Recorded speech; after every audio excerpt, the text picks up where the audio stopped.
със сигурност ще остане завинаги в съзнанието на червения футболен запалянко. А това, което предстоеше да се случи на стадион Българска армия, витаеше във въздуха. А главната роля бе отредена за Негово Величество Привърженика.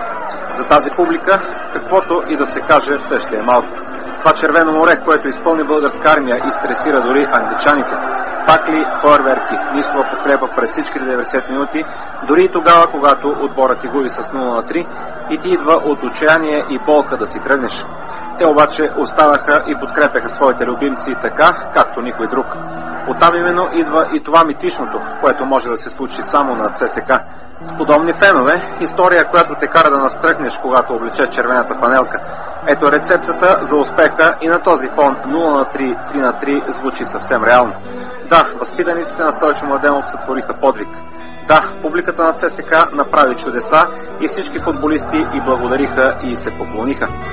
Затова този отбор е орисан да побеждава. Затова дебютанти в евротурнирите, каквито са повечето футболисти на ЦСКА, играят със самочувствие, все едно имат една дозина мачове в Европа. Защото знаят, че това червено море ще е винаги с тях и в добри и в лоши моменти.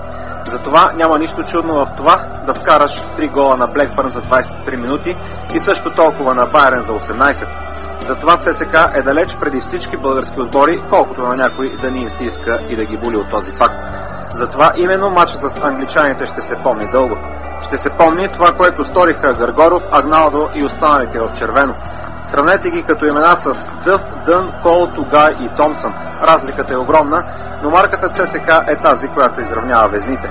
Затова може би ще трябва да мине още малко време, за да могат и самите футболисти да осъзнаят какво са направили. А то със сигурност ще работи за тях. Защото за 3 месеца отбор трудно се прави, но след 3 години, разбира се, ако се запази този тим на ЦСКА, ще е наистина страшно за противниците им. Иначе болката остава. Болката от пропуснатия шанс, от това да отпаднеш от един от най-силните английски отбори. Блекбърн със сигурност ще бъде в шестицата на английската висша лига, без да си загубил. Болката от подигравките на един страничен съдия. Забравете болката, момчета, и се гордейте с това, което направихте, а то ще се помни дълго.